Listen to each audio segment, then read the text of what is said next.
Sawadee-kap. Hello and welcome to Daily Wisdom, Walking the Path with the Buddha.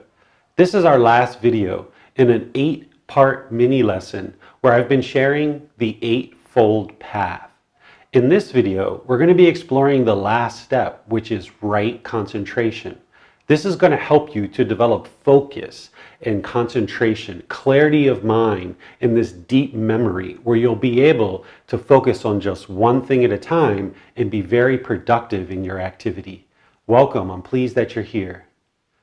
In order to understand right concentration, it's important to study the words of the Buddha. On the Eightfold Path under right concentration, the Buddha is explaining the results or the benefits or the outcomes of practicing all the other steps, including right concentration. He describes the jhanas, which are mental states that are experienced prior to the mind going into the first stage of enlightenment. These are 4 preliminary phases that the mind goes through prior to getting to the first stage of enlightenment.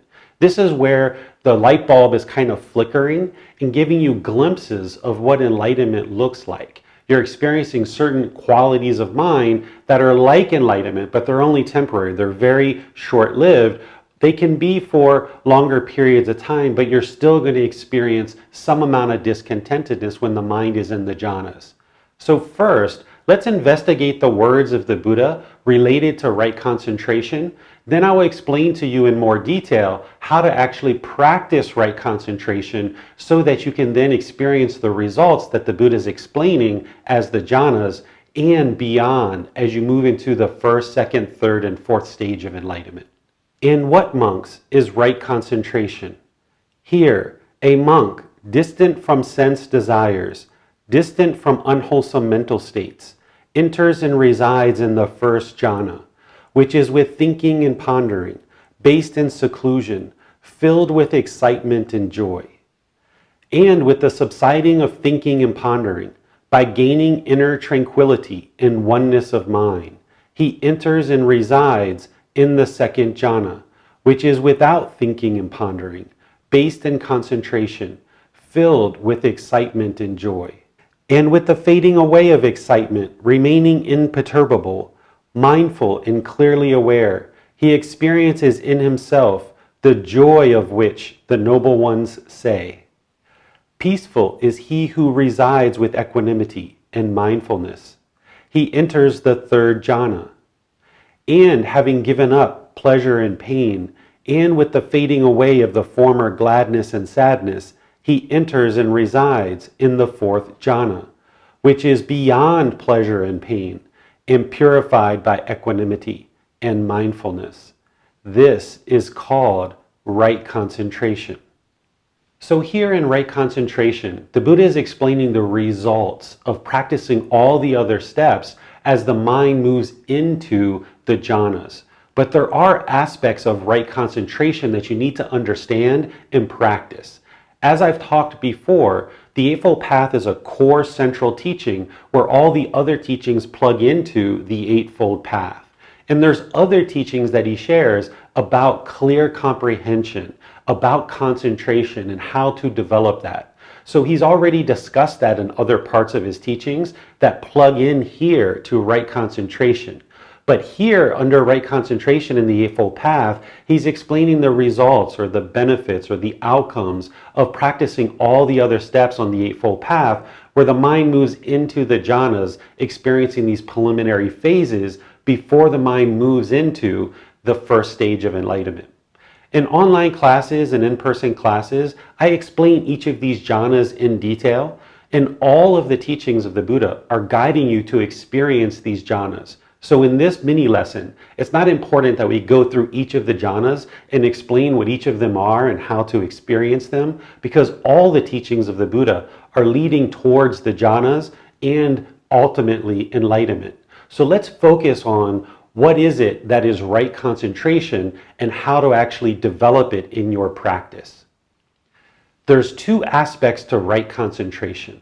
There's developing your meditation practice, and there's practicing singleness of mind.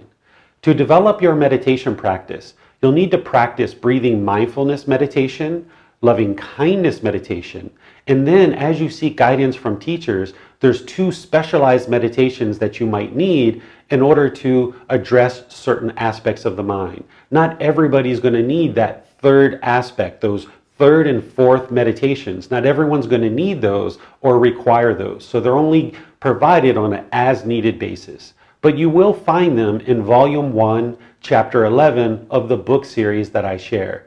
That book is titled Developing a Life Practice, The Path That Leads to Enlightenment. You're able to download that book for free, either print it or then maybe purchase a printed copy from Amazon if you like.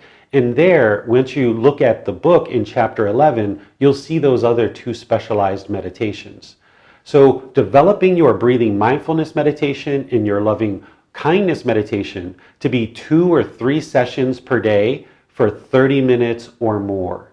Now it's going to be very challenging to start at that point. So you're not interested in trying to jump out of the gate and ramping up to 3 sessions per day at 30 minutes or more per session. Instead, you just do what you can do. If it's 1 session for 5 minutes a day, that's where you start. Or if it's 2 sessions for 10 or 15 minutes, okay, then that's where you start. But then gradually work towards 2 to 3 meditation sessions a day for 30 minutes or more. And out of those 2 or 3 sessions, you would like at least one of them to be loving kindness meditation. It can be more, but it shouldn't be less. Because every practitioner on the path to enlightenment is going to need breathing mindfulness meditation and loving kindness meditation. These address 2 of the major problems that are found in the unenlightened mind. Breathing mindfulness meditation addresses craving, desire, attachment, and it helps to cultivate mindfulness and concentration.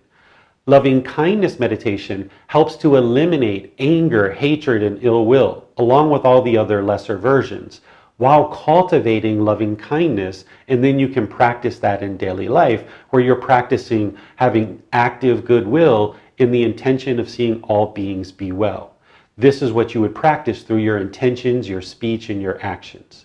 And you would like to cultivate this meditation practice where you're seeking guidance with a teacher and building up to 2 to 3 sessions per day of 30 minutes or more. And realize that's going to be gradual training, gradual practice, and gradual progress in order to get to that point. And then the other aspect of right concentration is, now that you're developing the mind in meditation with breathing mindfulness meditation and loving kindness meditation, in daily life, you would like to practice singleness of mind. This is very important. The Buddha describes this at multiple points in his teachings.